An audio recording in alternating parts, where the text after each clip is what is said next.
esta presentación del libro del fideicomiso inmobiliario, la inversión extranjera como instrumento para mitigar el déficit habitacional, por la doctora Maridalia Rodríguez Padilla y presentado por el doctor Sergio Nazarre Aznar.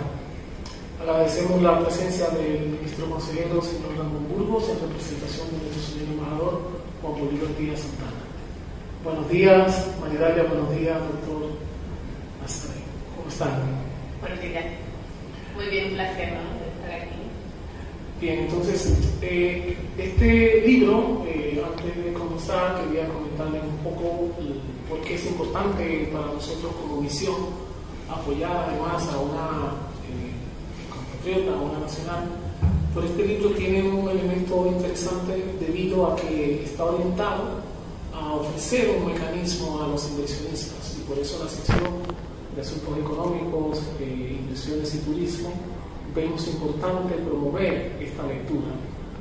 Para eso quiero presentar a quienes me acompañan aquí. Primero quiero comenzar con el señor Sergio Nazarre Aznar, español, nacido en Tarragona, quien fue el director, codirector de la tesis doctoral de la autora de este libro, pero también director de la colección de libros Derechos a la Vivienda, de que este libro es parte.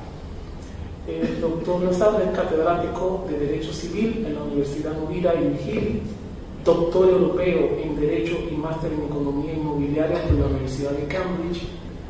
Durante 15 años fue magistrado suplente de la Audiencia Provincial de Tarragona dentro del periodo 2004-2008. Fue primer director de la Cátedra UNESCO de Vivienda ULV desde 2013 a 2021. Desde 2008 es académico, correspondiente de la Real Academia de Jurisprudencia y Legislación. Es consultor en varios organismos internacionales como la Comisión Europea, la FAO o Amnistía Internacional. Fue asesor del Ministerio Alemán del Interior entre 2018 y 2020, y en los años 20 y 21 fue asesor del proyecto de Prospectiva España 2050 de la Presidencia del Gobierno.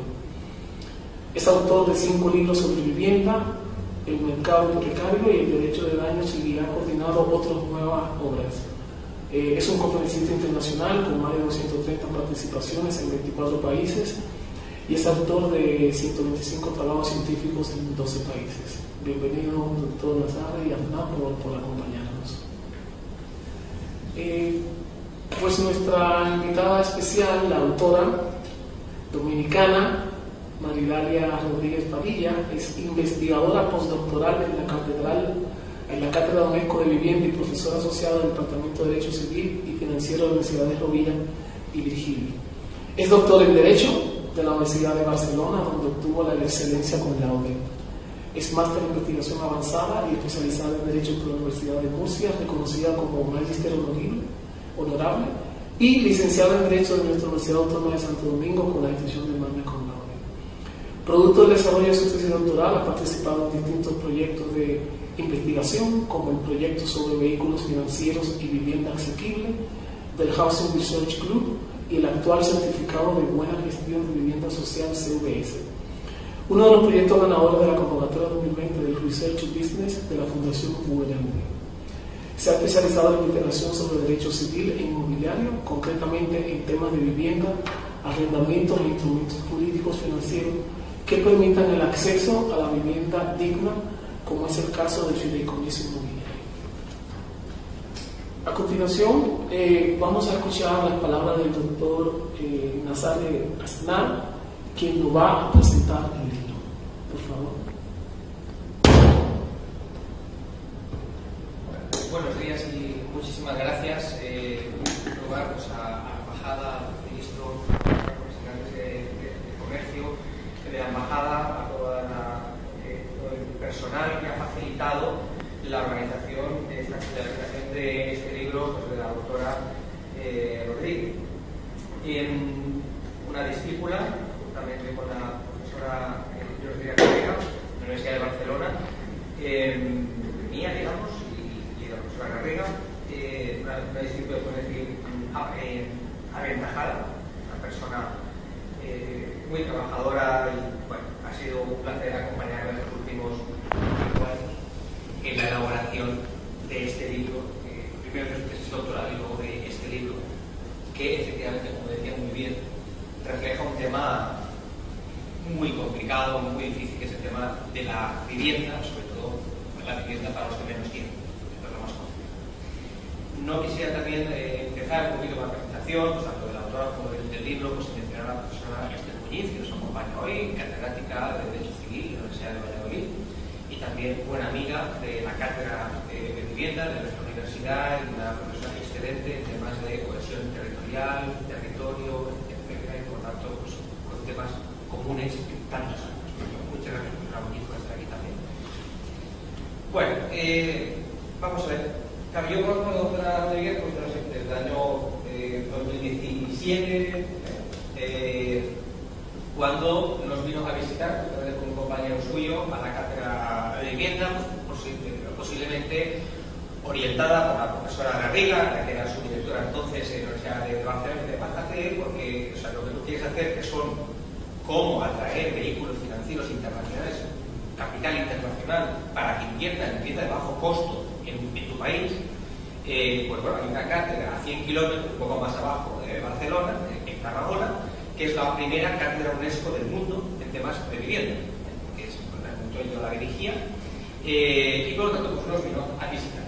Entonces, pues los dos, tanto un compañero como ella, pues nos presentaron lo que estaban trabajando, cómo estaban haciendo. Recuerdo que fue una reunión larga, de 4 o 5 horas, la verdad, aquellas reuniones que uno recuerda todo el tiempo, y bueno, aquello fue una especie de primer grado, pero para el profesor en este caso, en el sentido de que vinieron con una serie de preguntas, con unos temas muy trabajados, unas reflexiones muy bien hechas, y eso pues a un profesor, porque bueno, pues le pasa por delante, pues a un hijo sabe perfectamente, 150 euros cada año, pues no es tan fácil quedarse con la cara, con el tema, con las preguntas, pues que te hace un alumno, ¿no? Y un alumno en este caso, ¿no? Bueno, pasaron las semanas, quizás los meses, ¿no? Y bueno, la recuerdo recogiéndola cuando ella estaba por ahí paseando, ¿no? por la Universidad Autónoma de Barcelona para ver su primer capítulo. El primer capítulo de la tesis que debía tener pues igual 200 páginas, era una locura, solo un capítulo, tiene 5 o 6. Entonces, claro, cuando vi aquello, iba a pasar un día que la Universidad Autónoma es muy grande, de Barcelona como la de Madrid de aquí, que es muy grande, con edificios muy grandes, etcétera, y no había nadie prácticamente, pues qué pasaba, porque la universidad pública es normal, aquel día había menos que el día, ¿no? Y bueno, realmente, pues ella había trabajado mucho, pero bueno, aquí había que dimensionarlo a dimensiones humanas para entenderlo, de poder leer, de poder comprender, menos es más, una cosa que siempre he podido repetir durante todos estos años. Hay que condensar, hay que dar mensajes muy claros, hay que hacer unas guías muy claras para los financiadores, para los policy makers, las personas que tienen que tomar las decisiones políticas en tu país, para las personas necesitadas, hay que entenderlo muy bien. Y bueno, pues es un esfuerzo para aquel que sabe tanto como ella, que estudiaba tanto, pues condensarlo en la obra que ustedes tienen aquí. Es decir, su tesis creo que era hasta 2 o 3 veces más larga, pero o sea, la tesis acabó siendo realmente una cosa dinosaurica, digamos, pero este libro está muy bien hecho, está muy condensado, está muy bien trabajado, las ideas son muy claras de lo que desde su punto de vista hay que hacer, utilizando lo que nosotros llamamos la infraestructura legal, las herramientas que existen a disposición, en este caso en República Dominicana, y las que deberían implementarse en base o con base a la experiencia internacional, tanto española como angloamericana, para que funcione esa atracción internacional y que bueno, pues ese déficit habitacional que existe en la República Dominicana de 2 millones de personas pues puedan mejorar sus vidas y favorecerlas, ¿no? Y esto no es flor de un día, es decir, no es que a la profesora Rodríguez ahora le dé por escribir de esto y mañana por escribir pues eso, de arte y literatura o de cualquier otra historia, sino que es una persona pues que tiene ya sus más de 10 publicaciones en temas científicos, o sea, no es cualquier cosa, sino que son reflexiones muy trabajadas. Una de ellas, la recuerdo bien, en la revista Crítica de Derecho Inmobiliario, la revista más prestigiosa española en materia inmobiliaria. Eso no admite cualquier cosa, trabajo muy bien hecho, explicando herramientas de México, herramientas de República Dominicana y herramientas españolas para, en ese caso era de ahorro juvenil, para adquirir vivienda. Entonces, además nos recomienda a nosotros, y nos envía directamente está exportando su derecho, el derecho a la República Dominicana, a España, un instrumento que ustedes tienen y que nosotros no tenemos, que es una manera de traer dinero para que los jóvenes puedan ir forzosamente ahorrando para conseguir una vivienda y posibles lo gasten en sus hobbies. Por lo tanto, bueno, yo creo que fue muy interesante, es un artículo muy bien hecho. Además, la hemos involucrado en 6 proyectos de investigación. La cátedra nosotros tenemos que reportar a la UNESCO muy a menudo y por lo tanto lo que tienen que es hacer cosas de primera categoría. No podemos gastar el dinero ni perder el tiempo ni en personas ni en temas que no sean de primera categoría, y la hemos querido involucrar en 6 proyectos de investigación nacionales e internacionales con el máximo rendimiento por parte de la doctora Rodríguez Padilla. Además, la hemos involucrado en un tema que para la cátedra es muy importante, que es que la investigación universitaria no quede en una estantería. No quede en una estantería quiere decir que sea derecho en acción, es decir, que la normativa, lo que investiguemos, lo que tengamos, llegue a la gente de verdad. Y después de 5 años con nosotros, ella lo entiende perfectamente y lo aplica perfectamente, hasta el punto que ha participado directamente en la elaboración de 6 planes de vivienda locales. ¿Sí? Doctora Rodríguez, Nadia, los amigos, ha cogido coche, el tren y tal, y se ha plantado en los pueblecitos, y no tan pueblecitos, de ciudades estrictamente ni a pueblecitos de 400 habitantes, y les hemos ido a explicar qué tienen que hacer en ese municipio para que haya mejor vivienda, que no haya ocupas, que la vivienda no esté vacía, cómo hay que rehabilitar. Esto es lo que hizo ella, y ha cogido su mochila y se ha plantado. Por lo tanto, todos sus conocimientos, lejos de ser, pues eso, para ella, y para quedarse, nos dice, mira, os pongo el libro, que no quiera tal, no. Es muy generoso, y lo que ha hecho es transformar esos conocimientos que ha tenido todos estos años en planes de vivienda en acción, es decir, con recomendaciones muy concretas para alcaldes, para concejales, para promotores, para agentes inmobiliarios que están trabajando sobre el terreno, qué tienen que hacer para facilitar la vida de los jóvenes, para hacer más accesible para las personas con discapacidad, para rehabilitar, para ser más eficientes energéticamente. Tanto ha sido un trabajo también muy duro en estos últimos años. Por lo tanto, ha tenido que combinar su tesis doctoral, el libro, los proyectos de investigación, las otras publicaciones y los planes locales de vivienda. Con todo esto que les acabo de explicar, pues se puede imaginar que nos dan, pues eso, pues, una profesora estándar para entendernos, que da sus clases y ya está, con un ratito en la universidad, sino que es una persona pues muy voluntariosa, muy trabajadora, que va a ser muy educada, que se agradece especialmente. Por lo tanto, bueno, yo como padre académico, o padre académico, no sé cómo llamar, o la profesora de la Universidad Académica, pues no podemos estar pues, más satisfechos. De hecho, para un catedrático no hay momento más ilusionante, ¿no? En la universidad que tiene la defensa de la tesis doctoral de una de sus discípulas, pero al mismo tiempo el segundo día más interesante para nosotros y más importante siempre es la presentación del libro resultante de esa tesis, con la finalidad de que no quede pues, en algún sitio ahí en la biblioteca y que no la lea nadie, sino que haga el esfuerzo de que esto llegue a quien tiene que llegar. Y yo creo que presentarlo hoy en la embajada de tu país creo que es el momento definitivo, ¿no? Para que las recomendaciones que usted hace aquí, que haces en el libro, pues lleguen a las personas que les puede interesar y puedan llevarlo a la calle. ¿Y el libro en qué consiste? Bueno, pues básicamente es eso, es decir, su idea desde el principio ya era cómo el capital internacional podría interesarse en hacer vivienda barata, vivienda asequible, en su caso, en su país, ¿no? En primer lugar, lo que tenemos que decir es que el problema de la asequibilidad de la vivienda es un problema universal. Nosotros que hemos participado en muchos congresos nacionales e internacionales, no hay ningún país, ninguna ciudad que levante el brazo y diga, nosotros ya lo hemos resuelto, ya está. Miren, hacen estas 3 cosas y ya está. Vivienda gratis para todos y todo. Eso no es así. No hay ninguno. Bueno, así que hay uno que lo dice, pero es falso. Es cierto. Pero los demás, no contesto yo ya, se lo digo, no empieces otra vez, que sale de pero los demás reconocen perfectamente que el problema de la vivienda es un problema universal, es un problema muy grande. Y especialmente la vivienda asequible, las personas que ya tienen recursos y tal, bueno, que tienen que configurar pues, su hipoteca o no, o sus recursos propios, y por esto pues ya está. No es una máxima preocupación y menos para un investigador público. La preocupación es siempre que eso llegue a las personas que más lo necesitan, ¿no? Pues la solución fácil es bien, pues si no tienen dinero, pues que es igual, pues que no tengan casas, o que que vayan a ocupar, o que se queden en casa sus padres, o que no molesten mucho. Claro, eso es un fácil. Pero eso no es así, ¿no? Yo creo que cualquier estado de derecho, estado social de derecho moderno, es muy importante preocuparse por la vivienda asequible. Y eso es lo que hace el libro, cómo congeniar, ¿no?, el aceite con el agua, ¿no? Cómo mezclar el gran capital, ¿no?, que siempre dice, bueno, ¿dónde hay que invertir? En oro, en grandes inversiones, ¿no?, en hoteles, no, escuche, cómo este gran capital puede ayudar a hacer vivienda asequible, en este caso la República Dominicana, pero muchas también podría ser España o cualquier otro país, ¿no? Bueno, pues lo que hace es primero, en el primer capítulo, analizar cómo está la situación a la situación de la República Dominicana. No se puede dar ninguna solución sin primero hacer un análisis exhaustivo del problema. Ese es el primer capítulo.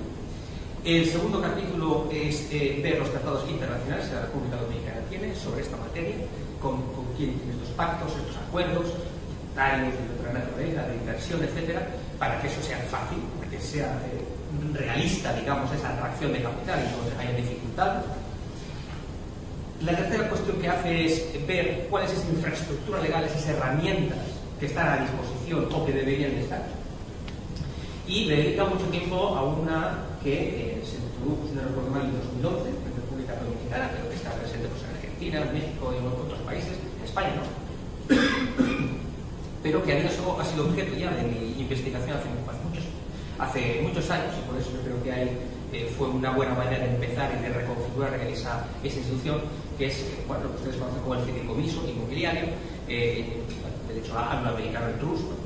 Y a partir de ahí, pues, ¿qué virtud tiene eso? Bueno, pues es una herramienta muy sencilla, muy útil, muy flexible, muy aplicable a cualquier cosa, con un rigor formal bajo, pero que conjuga o posibilita una cosa que en principio pues parece muy difícil, que es disociar entre la gestión y el beneficio. Porque muchas veces, ¿no?, pues yo siempre pongo como ejemplo cuando explico derecho comparado, ¿no?, que es muy difícil en una empresa familiar, por ejemplo, las empresas familiares en España, que son la mayoría, duran 2 generaciones, 3 como más, luego se extinguen. ¿Cuál es el motivo principal de eso? El motivo principal de eso es que, bueno, pues que el fundador, pues una persona con visión, con una idea clara del producto, del marketing, etcétera, el hijo pues aún es educado un poquito en eso, en esos valores, en el valor del trabajo, el ahorro, vamos a mejorar, hace su máster de management y tal, y para mejorar la empresa y tal, pero el nieto, oye, ya lo tiene claro y dice, quiere un coche de lujo y su chalet de lujo y todo esto, y dice, bueno, ¿y tú cuando te pones a estudiar? Pues aquí el papi y el abuelo ya, si acaso ya me lo resuelven. Claro, esto para un padre o para un abuelo, cuando ven el panorama, dice, bueno, ¿y cómo hacemos, ¿no?, para que la empresa no se destruya, no acabe esto en formato coches de lujo y chalets, la empresa siga, sobre todo pensando en los trabajadores, sobre todo pensando en la propia empresa, en la idea del producto, etcétera, etcétera, pero sin desamparar al nieto, que es un tarambana, digamos, pero bueno, no lo podemos dejar muy bien, ¿no? Bueno, pues eso es el trust, eso es el fideicomiso. Le da la gestión, pues, a aquellas personas, a la capataz, a la responsable de la empresa que ha vivido desde el principio, que empezó con el fundador y tal, pues él será el gestor, pero el beneficiario pues será pues, el nieto, y dice, bueno, pues le vamos a dar una asignación a este para que se gasten coches de lujo, pero hasta cierto punto, sí, pero que la empresa funcione y esté en buenas manos. Esa disociación entre la gestión y el beneficio, aplicado, y ya creo que lo explicará con más detalle ahora, es la clave de todo este sistema. Es decir, no hay ningún problema en que esto se gestione por parte de gente profesional que sepa lo que están haciendo, que desde las administraciones públicas se marquen las políticas de vivienda, aquellos que estén acostumbrados a gestionar grandes parques de vivienda social, que tengan el know-how, que la gestionen, y los beneficiarios no, precisamente las personas necesitadas, que son las destinatarias de todo este esquema. Y bueno, y a partir de ahí pues entran en temas que yo creo que son complementarios a esta idea, pero son fundamentales para que la cosa funcione, que es la diversificación de las formas de la tenencia, es una buena financiación hipotecaria, un sistema fuerte de crédito territorial, sin un arrendamiento que funcione, sin unas tenencias intermedias, como tenemos en Cataluña, propiedad compartida, propiedad de otro tipo de sistemas, es muy difícil que esto acabe funcionando. Por lo tanto, ella tiene, no solamente ya en su cabeza, sino además en el libro, todas esas ideas explicadas, y que, bueno, pues, yo desearle, felicitarla por lo que ha escrito, cómo lo ha escrito, y desearle pues, los mayores éxitos como lo podría ser de otra forma. Gracias. Bueno, muchísimas gracias, señor Nazarre, por esas palabras y en especial por compartirnos lo que ha sido esta trayectoria de la doctora Maridalia Rodríguez en la institución y que además de la investigación, como ustedes dicen, ha trabajado y ha currado mucho para llegar hasta aquí. Ahora vamos a pasar a presenciar una presentación que ha preparado la autora. Yo entiendo, Maridalia, que es un poco para entender todo esto de fideicomiso, entenderlo un poquito más, ¿no? Bueno, sí. Bueno, trataré de ser breve. En primer lugar, me gustaría extender un agradecimiento, ¿no? En primer lugar, a la Embajada de la República Dominicana ante el Reino de España por el respaldo. También a los señores, José Manuel, Samuel y también Felipe Herrera, que entre ellos han hecho posible la organización de este evento, la verdad que sí. Y mi agradecimiento a mi director, al profesor doctor Sergio Nazarre, por el respaldo y todas esas palabras tan bonitas. La verdad que para mí ya eso es el mejor de los halagos, el mejor de los premios y reconocimiento, que mi director esté así de satisfecho, ¿no? Y bueno, y agradecer también a todos los presentes por su asistencia. He visto aquí unos muy buenos amigos, la verdad que me llenan mucho. Y bueno, voy a ser breve porque la idea es también que ustedes puedan leer el libro, pero quiero al menos entregar algunos conceptos, ¿no? Para empezar, como decía el doctor Nazarre, este libro es el producto de mi tesis doctoral, en el que nosotros iniciamos con la idea de querer demostrar o señalar la necesidad de diseñar un marco regulatorio en la República Dominicana que incentive el desarrollo del mercado inmobiliario, pero no un mercado inmobiliario cualquiera, sino un mercado inmobiliario que nos permita satisfacer la demanda habitacional y especialmente la de bajo costo, ¿no? La que todos necesitan, ¿no? Lo que dice nuestra Constitución, porque la Constitución Dominicana en el artículo 59 establece ese derecho, ¿no? Un derecho a la vivienda, pues nosotros decíamos que mejor forma que a través de una buena normativa y si existe ya, pues por qué no ponerle en marcha, ¿no? Y de ahí partimos. Incluso nosotros en esa investigación nos dimos cuenta o encontramos la figura o institución jurídica del fideicomiso y con esa figura incluso llegamos a comprobar con la hipótesis de la tesis doctoral que ciertamente el fideicomiso destinado no solamente a la venta o la compraventa de bienes de bajo costo podría mitigar el déficit habitacional de la República Dominicana, sino también si se explotaba a otros puntos como la renta o alquiler con opción a compra, incluso si se exploran otras formas de tenencia, ¿no? Como las que se estudian estudiamos aquí en España. Y claro, decíamos, pero aún así tendríamos que aplicar algunos controles, ¿no? Como unos porcentajes de inversión mínimos en vivienda de bajo costo, porque es lo que realmente nosotros queríamos hacer llegar. Así que bueno, nosotros también hemos estructurado, en el libro van a encontrar, como ha comentado también el doctor Nazarre, 5 capítulos. En estos 5 capítulos nosotros hemos ido analizando, por ejemplo, en el primer capítulo, cómo está el tema de la deficiencia habitacional en la República Dominicana y hemos hecho prácticamente una radiografía, ¿no? de la situación. Y allí hemos visto que los factores o los principales factores que han dado lugar a esa deficiencia habitacional son la pobreza, el alto porcentaje de informalidad en el área laboral, ¿no? También el poco incentivo al sector privado para que satisfaga, ¿no? la parte de la demanda habitacional de vivienda de bajo costo y también tanto la debilidad de ahorro de las familias y lo estricto que era el sistema hipotecario, ¿no? en la República Dominicana. Entonces, al nosotros identificar estos temas, hemos dicho que ciertamente el legislador últimamente pues, ha puesto su foco de atención en estas últimas, especialmente en el potencial que tiene el sector privado para satisfacer problemas públicos a los que no llega el capital nacional. No solamente el capital público, sino el capital privado nacional. Y es donde nosotros entramos entonces a la parte de incentivar o promocionar también el capital privado, o sea, extranjero. O sea, también el capital extranjero puede servir para solucionar una problemática nacional en nuestro país. Incluso nosotros revisamos que en la República Dominicana, de acuerdo con el censo actual, que sigue siendo el 2010, presenta una deficiencia habitacional que sobrepasa los 2 millones de unidades. Aquí podemos ver deficiencia cualitativa y deficiencia cuantitativa. Incluso, esperemos los resultados del censo de 2022, que está en proceso, ¿no?, de preparación, pero podemos decir por los datos actuales que prácticamente el 50% del parque habitacional dominicano requiere o rehabilitación o reemplazo. O sea que alguno de estos temas necesitará inversión, y la inversión no solamente local, sino que también tenemos que atraer inversión. ¿Y cómo la vamos a atraer? Pues quizás guiándonos de algunas de las figuras jurídicas de las que ya dispone nuestra norma, ¿no? Entonces, por eso entramos.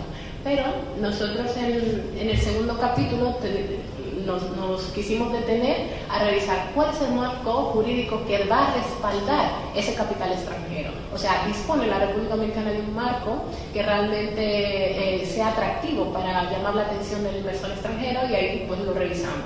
Vimos que prácticamente la ley 1695 es la ley de inversión extranjera que respalda estas inversiones y que no hace distinción entre un inversor nacional y un inversor extranjero, pero encontramos algunos pormenores importantes o obstáculos, como por ejemplo que ciertamente nuestro país es un país abierto a la inversión extranjera y que reconoce la importancia de la inversión extranjera para el crecimiento económico, social e incluso tecnológico de nuestro país, pero sin embargo es un país que no ha aplicado sistemas de sectorización de la inversión o, por ejemplo, priorización de la inversión. Decir cuáles áreas de nuestro país realmente requiere esa inversión y para poder canalizarla hacia allí, ¿no? Como en nuestro caso, la deficiencia habitacional. Esa requiere, y hemos comprobado que no tenemos el capital requerido para ello, ¿no? A nivel nacional, y por ende habría que ir a buscarlo de otra manera. Bueno, también nosotros en el capítulo segundo también destacamos la importancia que tiene la inversión extranjera, no solo directa, sino que aquí hablamos también de inversión indirecta, porque el mercado inmobiliario ha demostrado que ya no solamente es comprar un inmueble para hacer una inversión, sino que de los mismos inmuebles, de la renta, se pueden incluso hacer inversiones indirectas y se le abre el espacio a pequeños y medianos ahorristas, como por ejemplo con la titularización o emisión de algunos títulos valores amparados en la renta de esos inmuebles, ¿no? Y bueno, aquí en el capítulo 2 también señalamos algunos elementos sobre los acuerdos bilaterales, o cuántos acuerdos tiene la República Dominicana, que de hecho destaca que existe un acuerdo bilateral de inversión entre la República Dominicana y España, que creo que sería bastante interesante para animar la inversión en el mercado inmobiliario de la República Dominicana a los inversores españoles, ¿no? Bueno, también luego en el capítulo tercero venimos a estudiar un poco a nivel general qué es el fideicomiso, porque habíamos entendido que de todas las figuras jurídicas que podíamos tener, el fideicomiso era el vehículo idóneo, ¿no?, para desarrollar estas inversiones, y aquí nosotros pues vemos su concepto, funcionamiento, finalidad e incluso como su modo de implementación. Y vemos, por ejemplo, que el fideicomiso se puede entender fácilmente como un patrimonio autónomo, un patrimonio prácticamente único para el desarrollo de un proyecto concreto. Y funciona pues cuando un constituyente tiene la oportunidad prácticamente de hacer excepción a ese principio general, ¿no? Aquí hay profesores de Derecho Civil, que es ese patrimonio universal, ¿no? O sea, todos tenemos un patrimonio único, universal, pero el fideicomiso hace una excepción. El fideicomiso permite que de tu propio patrimonio salgan algunos bienes concretos para desarrollar un proyecto, y ese proyecto queda blindado por todas partes de cualquier contingencia, o por ejemplo un embargo, una quiebra, cualquier cuestión que pueda pasar a los posibles inversores, queda blindado con el fideicomiso, y eso también es la parte que le hace mucho más atractivo. Pues entonces otra cuestión que permite el fideicomiso es que lo gestione y administre un profesional. Claro, prácticamente en América Latina está la posición del fiduciario, la gestiona una entidad o bien bancaria o una entidad especializada en ello. Y finalmente existe un un beneficiario que sería bien el propio constituyente o quien el constituyente haya designado para tal. Ya veremos que luego en el capítulo 4 del desarrollo de la investigación convertido en libro, vemos que nos concentramos en el fideicomiso aplicado en el mercado inmobiliario. ¿Y cómo se hace allí, ¿no? Incluso nosotros vemos que es prácticamente el mismo fideicomiso, pero con el objetivo de invertir en proyectos inmobiliarios, ¿no? Y esos proyectos inmobiliarios en cualquier etapa que se encuentre, construcción o desarrollo en general, incluso también puede ser tanto para la venta como para la renta, ¿no? El arrendamiento, porque así lo establece la propia normativa, que es la ley 189-11 de la República Dominicana.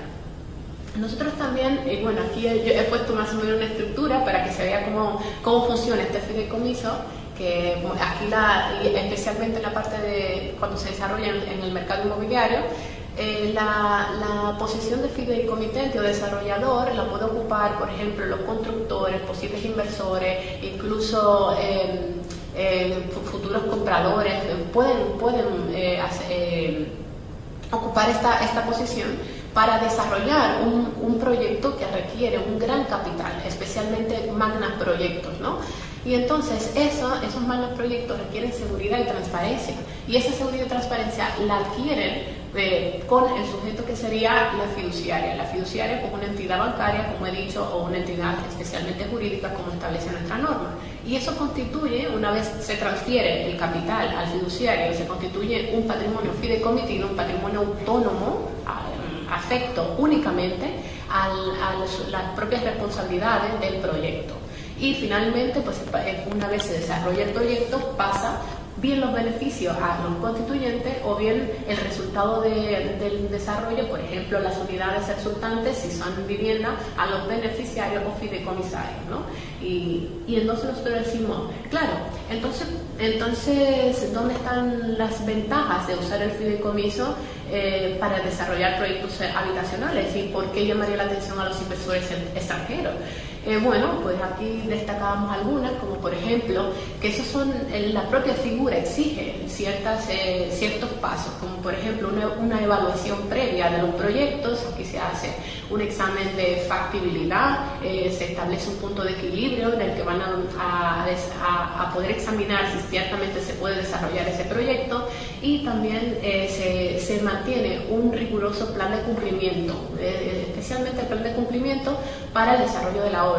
Por ejemplo, el fiduciario nunca entregará fondos si no se han completado tareas o construcciones para lo que ya se habían entregado los fondos anteriores. Entonces eso va permitiendo que ese proyecto como tal pues se desarrolle a tiempo, ¿no? Y eso pues llama la atención.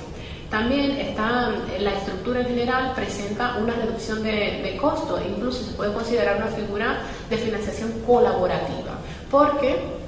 ¿Esto por qué? Bueno, porque aquí los proyectos inmobiliarios se desarrollan con gran capital, y ese capital por lo general resulta de financiación bancaria, y a veces la financiación bancaria no es posible del todo para desarrollar un proyecto inmobiliario, y ahí es donde entra la figura del fideicomiso. Pues un inversor quizás puede aportar únicamente los terrenos, otro inversor o desarrollador puede aportar cierta cantidad de recursos, y otras obras puede aportar licencias o permisos, y todo ello tiene un valor capital, ¿no? Entonces, de manera colaborativa se reúnen los recursos y se desarrolla, aunque también se tenga un porcentaje de financiación, aunque en este sentido menor. Y bueno, aquí habrá mucho más ventajas, como podrán ver, la segregación del patrimonio es pues sumamente importante, porque se constituye un patrimonio que únicamente responde a las responsabilidades de ese proyecto,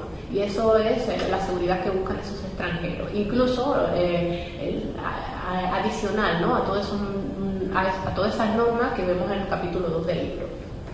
También la estructura presenta ventajas no solamente para los inversores, sino para incluso los futuros compradores de esas unidades, aunque sean de bajo costo, porque actualmente, por ejemplo, la venta de unidades habitacionales en plano genera cierta inseguridad, pero cuando está de por medio una figura que respalde como un fiduciario, una entidad bancaria, pues da mucha más fuerza, y eso incluso genera un mayor desarrollo de venta, ¿no? Entonces, pues aquí hay cierto respaldo. Y además, sin hablar que la figura del fideicomiso en general tiene o aporta beneficios fiscales, tanto para los desarrolladores como para los compradores, y aquí también es un gran atractivo, y por lo que incluso en el capítulo segundo nosotros insistimos en la firma de más acuerdos bilaterales para evitar la doble imposición fiscal, ¿no? También entramos ahí a ese tema. Así que bueno, finalmente, después de nosotros hacer una revisión de todo la regulación del fideicomiso, la necesidad habitacional de la República Dominicana, las normas que existen, nosotros vimos que ciertamente el fideicomiso, como se viene aplicando desde el año 2011, y que incluso se puede considerar que se aplica como una política de vivienda en nuestro país, que de hecho la propia ley 189-11 se fundamentó en la necesidad de hacer posible el acceso a la vivienda. Incluso es algo que llama mucho la atención, porque la figura del fideicomiso en sí es una figura civil, que nada tendría que ver con una política de vivienda en sí, pero se ha regulado fundamentada en esa razón. Entonces nosotros hemos dicho, si esto ha sido así, y si ese ha sido el fundamento para esta regulación, ¿por qué la política está sesgada o inclinada solo hacia un lado? O sea, nuestra norma incentiva el desarrollo de proyectos habitacionales mediante el fideicomiso únicamente para la venta, y nosotros decimos, la figura puede ir más allá, incluso está regulada para que vaya más allá, y es por lo que nosotros en el capítulo número 5 hacemos una propuesta siguiendo prácticamente una simulación de lo que sería el capítulo 3 de la propia norma, y decimos, bueno, pues si se incentiva con ciertos beneficios el desarrollo de fideicomisos para la vivienda de bajo costo para la venta, pues también podríamos incentivar el desarrollo de fideicomisos para vivienda de bajo costo para la renta. ¿Y eso cómo hacerlo? Bueno, aquí presentamos algunos esquemas que estarán en el libro, pero aquí, por ejemplo, en este esquema, que es un poco más representativo, vemos que si por ejemplo, los fideicomitentes, inversores y demás desarrollan obras de manera colectiva y aportan cierto capital, pueden crear conjuntos o un patrimonio fideicomitido de un conjunto de bienes inmuebles que luego se puede rentar, y esos bienes inmuebles pueden emitir títulos valores con respaldo del propio fideicomiso, ¿no? de ese capital. Y esas emisiones, y además van a generar lo que he dicho, beneficios para los inversores en general, grandes inversores, la posibilidad de que pequeños inversores o ahorristas puedan adquirir esos títulos de valores y entrar al mercado inmobiliario, y además la posibilidad de acceso a vivienda, porque la vivienda, incluso lo que dice el propio artículo 59 del derecho a la vivienda, no dice que debe ser en propiedad como tal, sino acceso a una vivienda digna, no exactamente la forma de tenencia, y este esquema lo permitiría. Así que yo diría en conclusión que el fideicomiso es una estructura jurídica con gran potencial para mitigar la deficiencia habitacional en la República Dominicana, y que se debe explotar pues al máximo, y que en esa deficiencia habitacional que existe también existe una oportunidad de inversión para los inversores extranjeros. Así que muchas gracias, agradezco su atención y estoy a su disposición.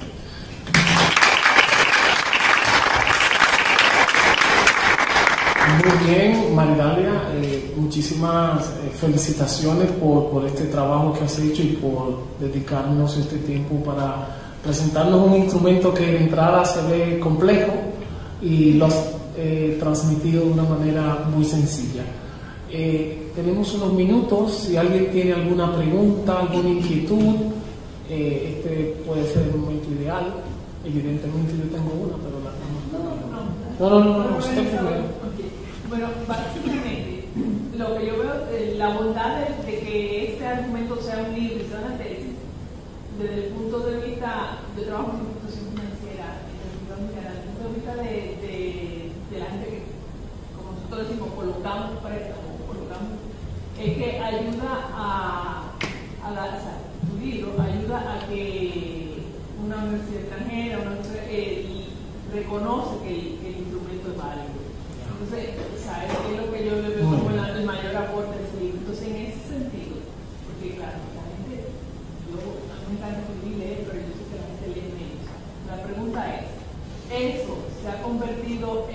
en folleto o en resumen, o hay alguna manera, o tendría, por ejemplo, si es la institución donde yo trabajo, tendría como cogerlo, resumirlo y decirle tal libro es lo hice.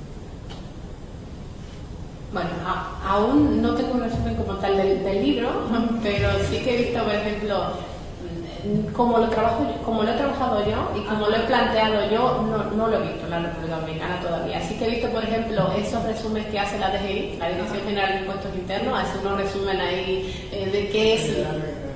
Exacto, hace algunos resúmenes como tal, pero no está la propuesta, porque es una propuesta novedosa, es nueva. Incluso yo lo que trato de hacer es hacer ver que nuestra norma tiene algo que no se está aprovechando, porque últimamente, o sea, lo que se está desarrollando, incluso de todos los fideicomisos que se han registrado, que lo he consultado hace nada en la DGI, hasta la fecha, el 75% de esos fideicomisos son inmobiliarios, pero inmobiliarios destinados al desarrollo y venta.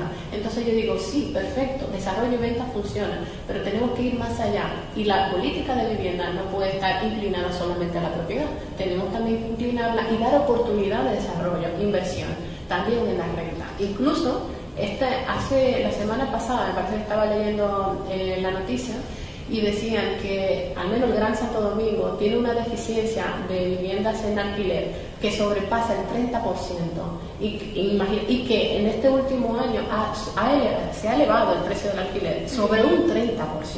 O sea que allí existe un nicho y una oportunidad de inversión, y es lo que yo estoy haciendo o quiero hacer ver. O sea que tenemos los instrumentos, tenemos la necesidad, tenemos la demanda, entonces tenemos que ahora únicamente accionar y desarrollar. Luis. Sí, yo tengo dos preguntas. La primera es tu valoración con relación al programa Familia Feliz, que impulsa la Escuela de Gestión Gubernamental. Y la segunda es esta nueva modalidad, que es a su vez contratación pública y cooperación, que es la de gobierno a gobierno, o la contratación pública gobierno a gobierno. ¿Cómo tú la ves dentro de este encaje? Es decir, la posibilidad de que gobiernos puedan acceder a redes de inversores, poder aprovechar el know-how que tienen ya otros estados desarrollando proyectos a través de alianzas público-privadas, etcétera, etcétera, y que a su vez son canalizadas como mecanismos de cooperación, tal vez no en el sentido estricto propiamente, pero que tienen esa doble, digamos, noción de ser contractuales, o sea, entran dentro del marco de la contratación pública, pero en el sentido de cooperación propiamente de los estados. Y si tú, desde tu punto de vista, ves que puede tal vez encajar o servir como pie de amigo para impulsar este tipo de iniciativas que planteas. Excelente observación, la verdad, Luis. Mira, yo incluso aquí en el libro también nos referimos tanto a la colaboración público-privada, a las alianzas, ¿no? Pública-privada, como también a esas asociaciones público-privadas, porque hay dos cuestiones distintas. La propia ley 189-11 establece la posibilidad de desarrollar fideicomisos mixtos, esos fideicomisos donde actúa el Estado con el sector privado, ¿no? Y eso lo hace para cumplir esas políticas de vivienda que hemos visto, como desarrollar vivienda de bajo costo, que son esas actualmente que están por debajo de 4.500.000 pesos, ¿no?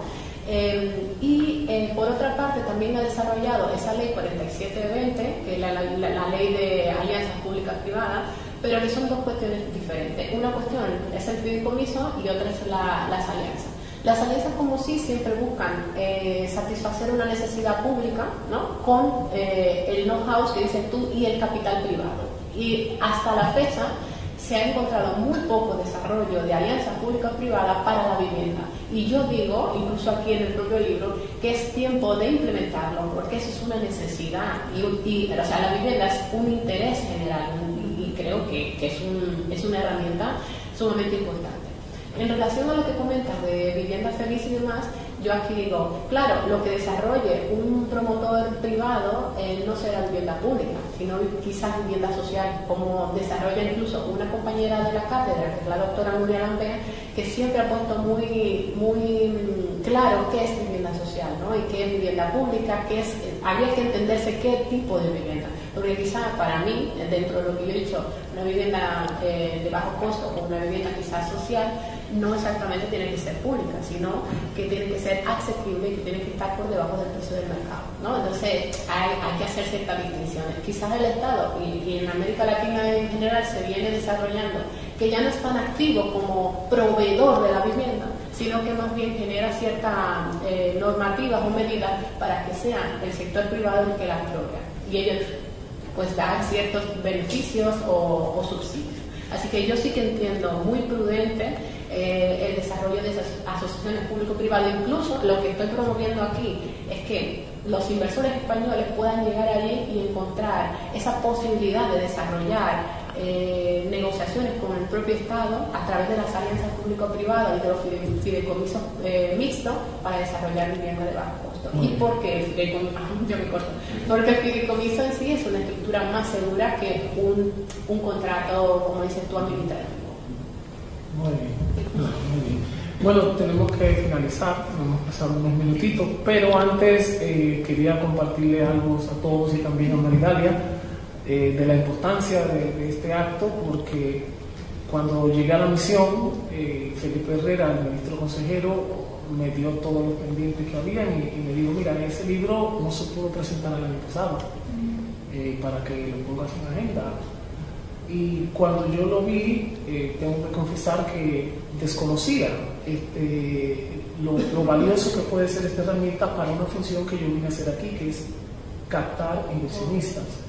Entonces, y no solo que lo desconocía, evidentemente sabía que era el fideicomiso inmobiliario, pero no lo había visto como una herramienta para un objetivo tan importante como el que ella plantea en el libro. Entonces, a raíz de eso, y escuchándola hoy, cuando ella dice tenemos todo, tenemos el instrumento, tenemos el déficit, ¿qué es lo que hay que hacer? Lo que hay que hacer es decirlo. Y eso es lo que estamos haciendo hoy. Y por eso, cuando Felipe me lo dijo, dije, esto hay que decirlo hoy.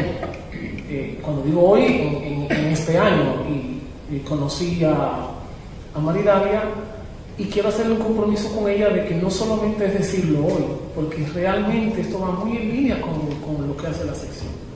Entonces esto hay que decirlo aquí en España. Y yo le propuse hacer un panel con especialistas, con personas como el doctor, invitar a bufete de abogados, porque este instrumento aquí, aunque se conoce, no se utiliza mucho y no se conoce mucho.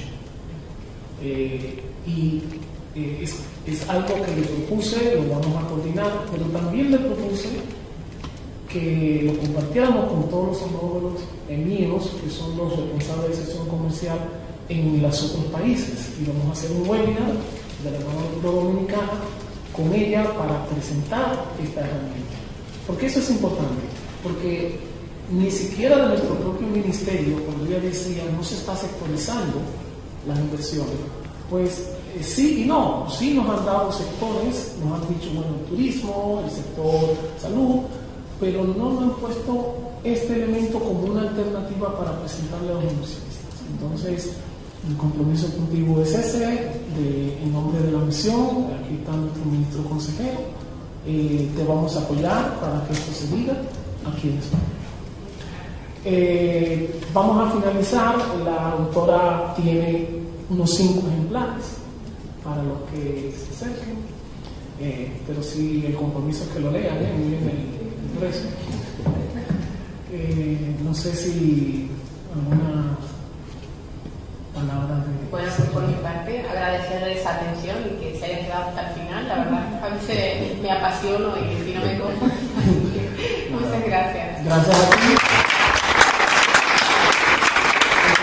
Entonces, vamos a hacer una foto también, pero primero hacemos la foto y después la